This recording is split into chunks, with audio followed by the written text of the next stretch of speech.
Agora, para nos trazer um olhar feminino sobre o tema, convido ao palco a doutora Vanessa Ribeiro Mateus, presidente da Associação Paulista de Magistrados.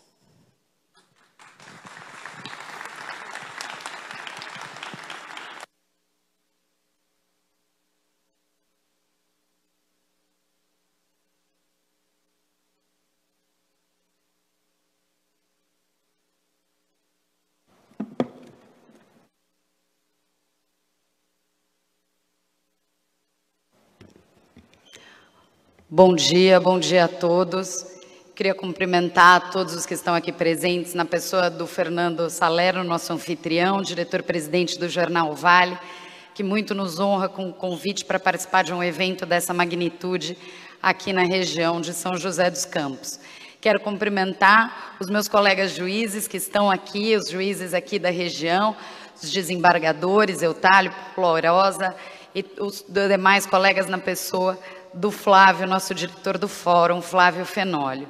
Quero cumprimentar o prefeito e assim cumprimento todos os representantes do Poder Executivo aqui presentes, o deputado Eduardo Cury, que estava aqui conosco, não sei se ainda está aqui, a quem cumprimento todos os membros do Poder Legislativo, e ao doutor Tarcísio, que já nos honrou com uma visita lá à Associação Paulista de Magistrados, na pessoa de quem eu cumprimento todos os advogados aqui presentes.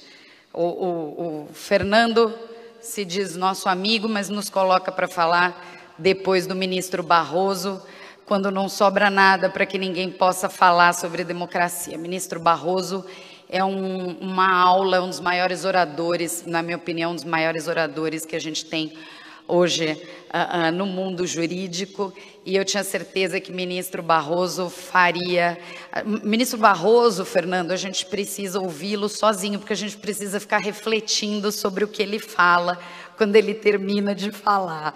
Então, para mim é uma honra participar ao lado dele, mas obviamente a gente acaba não tendo muito a acrescentar. Então não vou pretender falar sobre democracia, sobre o conceito de democracia, porque o ministro Barroso fez muito bem, e o prefeito e o vice-governador falaram sobre a visão do executivo.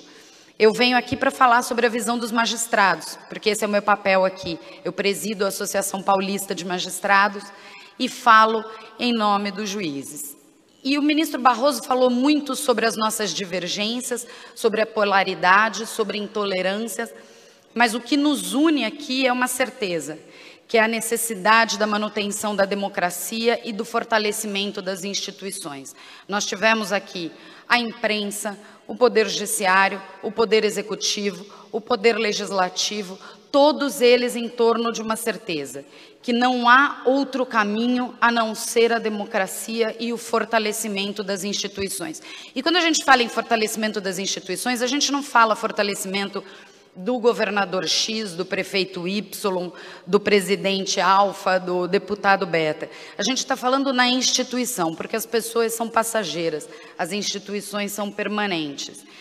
E eu não tenho dúvida que para a defesa das instituições, para o fortalecimento da democracia, a gente precisa de um poder judiciário forte e independente.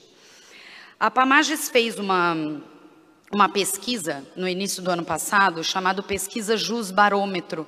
Eu convido os senhores, inclusive, a conhecerem o teor dessa pesquisa. Ela está no nosso site, apamages.com.br. Ela foi conduzida pelo cientista político Antônio Lavareda, realizada pelo IPESP, Instituto de Pesquisas aqui do Estado de São Paulo. E ela mostra índices baixíssimos de confiança da população nas instituições. O Poder Judiciário, apesar de tudo, ele ainda tem um índice de confiança superior a 50%, ao contrário das demais instituições que ficaram muito expostas nos últimos anos. O Poder Judiciário ainda tem um índice de confiança superior a 50%. Mas nós não temos nenhum orgulho de falar isso. Nós queríamos um índice de confiança de 100% da população. O Poder Judiciário é a última trincheira da população. A gente precisa que as pessoas confiem no Poder Judiciário, porque ela é o último lugar onde as pessoas podem comparecer se não tiverem os seus direitos preservados. E quando a gente pergunta sobre as instituições, como é que as pessoas se informam sobre as instituições, e aí, Fernando, vem um dado muito alarmante: 14% das pessoas se consideram informadas sobre o Poder Judiciário. 14%. Isso é pouco mais de 1/10 da população. 47% das pessoas diz que não tem nenhuma ou pouquíssima informação sobre o Poder Judiciário. Então, como é que a gente pode querer? Porque, e tem um outro fator dessa pesquisa. Ela mostra que quanto mais as pessoas conhecem o Judiciário, maior é o índice de confiança. Entre as pessoas que já utilizaram o Poder Judiciário, o índice de confiança sobe para 61%. Então, entre as pessoas que conhecem, o índice de confiança é muito mais alto. Então, se a maioria das pessoas não é informada, e se poucas são as pessoas informadas, a gente perguntou qual é o canal de informação, como é que elas conhecem o Poder Judiciário. E as pessoas, 50% das pessoas disse que conhece o Poder Judiciário por meio da TV, notícias de TV, e 45%, 44% disseram que conhecem o Poder Judiciário por meio de notícias de rede social. Ou seja, fontes de informação muito rápidas, como no caso da TV, em que a gente não tem condição de fazer uma matéria aprofundada sobre as questões do Judiciário, que não são questões simples de digerir, elas precisam de um aprofundamento, ou rede social, que, como o ministro Barroso falou aqui longamente, estão contaminadas. Não é uma demonização da rede social, não, mas elas abrem espaço para notícias enviesadas, para notícias permeadas pelo ódio, para notícias permeadas de inverdades. Então, se a gente tem 50% e 44% da população se informando sobre o Judiciário por TV e redes sociais, e se isso corresponde a 14% da população, a gente chega à conclusão de que ninguém conhece efetivamente o que faz o Poder Judiciário. O que parece um contrassenso, porque desde o Mensalão, desde a Lava Jato, o Poder Judiciário passou a ocupar as lentes, os jornais, o espaço na mídia, que ele não estava acostumado. O Poder Judiciário estava acostumado a manter a sua função muito preservada, muito reservada, e ele foi contra a sua vontade para os espaços públicos, ele foi para os espaços de visibilidade. Qual é o nosso papel? Não é trazer ele de volta para o espaço em que ele estava acostumado. É trazer um diálogo efetivo, baseado no debate dos fatos, como falou o ministro Barroso, para a imprensa realmente séria, para a imprensa de debate, para o jornal em que a gente tem condição de aprofundar as questões. E o papel da associação, o ministro Barroso representa aqui o STF, fala em nome da cúpula do Poder Judiciário, mas o papel da associação nesse fortalecimento é ampliar esse debate. E a gente faz isso de que forma? A gente faz isso no Congresso Nacional. Todos os deputados aqui presentes, a FAMAGE já visitou, tratando de projetos de lei que dizem respeito tanto à Constituição, como ao Poder Judiciário, como à população. Hoje a gente está lá todas as terças-feiras tratando do Código de Processo Penal, porque isso atinge a população, é algo que atinge a vida direta do cidadão, é abrir o diálogo com a imprensa. Durante muito tempo, o Poder Judiciário, e é verdade, o Poder Judiciário não pode, os juízes não podem falar por conta da LOMAN, a gente tem uma proibição de falar na imprensa, mas a associação não tem. Então, o nosso papel é abrir essa fonte de diálogo com a imprensa e trazer o Poder Judiciário ao conhecimento da população e trazer o Poder Judiciário para perto da população local. Nesse aspecto, a gente tem uma série de medidas que a gente podia falar. A gente tem campanhas para a igualdade de gênero, a gente tem campanhas para acolhimento de população em risco, a gente tem campanhas para denúncia de violência doméstica, a gente tem campanhas para arrecadação de valores para a população. Mas eu acho que aqui diz respeito hoje aqui a esse fórum de debate é mostrar o que os juízes daqui dessa cidade e que os juízes das demais cidades fazem pelas eleições, que é um dos pontos fulcrais da democracia como bem ressaltou o ministro Barroso. A gente pode defender, algumas pessoas, como o ministro falou, o debate de ideias é sempre salutar, e o debate de ideias vai ser sempre aceito. Agora, eu queria que vocês conhecessem o trabalho que é feito por um juiz eleitoral. E todos os colegas que estão aqui presentes são ou já foram, em algum momento, juízes eleitorais. O juiz participa desde a lacração da urna eletrônica. Aí alguém pode dizer assim, mas pode ter fraude dentro da urna? Não, essa lacração é feita na presença do juiz, onde são zeradas todas as urnas, são zeradas todo o programa que tem lá dentro, incluído o programa deste ano, do ano da eleição que vai ser realizada. Depois essas urnas zeradas e com o programa novo, elas são levadas para os locais de votação. Os juízes abrem esses locais de votação e imprimem um boletim que mostra que não tem dentro daquela urna nenhuma informação. A gente chama disso, essa zerésima, que é um boletim com 0 votos e com o nome de todos os candidatos. Todos os candidatos têm que estar com o nome ali e todos os candidatos têm que estar com 0 voto. Depois disso, a votação tem início com os nossos valiosos mesários. Não há cabo de rede conectado a nenhuma dessas urnas. Nenhuma informação pode ser lançada numa urna eletrônica que não seja a informação lançada pelo eleitor que vai lá digitar o seu número. E ela é vistoriada o tempo todo e fiscalizada pelos representantes dos partidos.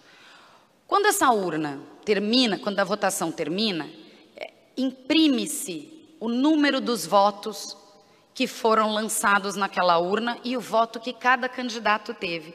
Então, se você tiver um representante do partido dentro do local de votação, ele vai somar e ali ele vai saber quem ganhou a eleição. Ele não precisa nem aguardar que o resultado seja encaminhado ao TSE. E aí tem gente que fala assim, não, mas a fraude não está na urna, a fraude está na transmissão do resultado eletrônico para o TSE. Esse resultado já saiu, os candidatos já sabem, porque esse resultado foi impresso. Ele tem que bater. Quando eu fecho uma zona eleitoral e eu olho o número da zona eleitoral, ele tem que bater com o número que chega lá no TSE. E ele sempre bate. Então, não tem nenhuma possibilidade de modificação desse resultado na transmissão. E se houvesse, ele seria facilmente identificado pelos representantes do partido. Então, essa questão dessa polarização das notícias sem embasamento, ela chega a um ponto, no último pleito eleitoral, não municipal, no federal, eu era juiz eleitoral. E eu lembro que uma senhora chegou na minha sala e falou assim, doutor, eu quero fazer uma reclamação. A urna em que eu estava foi fraudada. Falei, foi fraudado? O que aconteceu? Eu fui digitar um número e eu só tive tempo de digitar o primeiro número. Quando eu digitei o primeiro número, ela terminou, completou e encerrou a votação. Falei, vamos lá, vamos visitar a urna que a senhora foi, vamos descobrir se mais alguém teve esse problema. Passei 2 horas acompanhando a votação naquela urna com esta senhora. E, obviamente, a gente não pode entrar na cabine de votação para saber como é que... Porque o voto é inviolável, o sigilo do voto é inviolável. Mas para todas as pessoas eu perguntava, aconteceu isso? Não. O senhor votou em quem o senhor quis? Consegui. Falei, olha só, minha senhora, não tenho nenhuma outra reclamação igual a da senhora. E a gente está aqui há 2 horas. Ninguém mais teve esse problema. A senhora registrou essa sua reclamação? A senhora comentou com o mesário? Falou, não. Eu falei, por que a senhora não registrou na hora para que pudesse ser feita alguma coisa? Sabe por quê, doutora? Na hora eu não percebi. Mas quando eu cheguei em casa, eu recebi um vídeo na internet e eu vi que isso tinha acontecido. E aí eu me lembrei que isso aconteceu comigo lá atrás, na hora que eu votei. Mas eu não tinha percebido na hora. Eu só percebi depois que me mandaram esse vídeo. É óbvio, isso tudo foi registrado em ata. Foi arquivado, a urna não tinha problema nenhum. Por via das dúvidas, aquela urna passou por uma outra auditoria, não tinha problema nenhum na urna eletrônica. Então, eu quero encerrar dizendo que o meu papel é restabelecer a confiança nas instituições e principalmente no Poder Judiciário, que é o meu papel, é o meu lugar de fala. Eu sei que é muito pretensioso da minha parte tentar tentar restabelecer uma confiança que tem sido trabalhada de forma negativa há muito tempo. Mas se eu desistisse, eu não poderia estar aqui onde eu estou. E a gente começa com uma pedra de cada vez. E a primeira delas é fazer com que a população de São José dos Campos saiba que seus juízes que estão aqui, o Poder Judiciário, aqui representado por esses valorosos juízes aqui nessa plateia, contribuem para a democracia todos os dias, desde que tomaram posse e fizeram um julgamento nesse cargo da magistratura. Então, o Poder Judiciário está de portas abertas, seja para a imprensa, seja para a população, para o restabelecimento do diálogo, assim como a Associação Paulista de Magistrados está aberta para a construção desse diálogo. Agradeço a todos que estiveram aqui, agradeço ao Fernando pelo convite e aos colegas que aqui me prestigiaram. Muito obrigada, presidente Vanessa Mateus.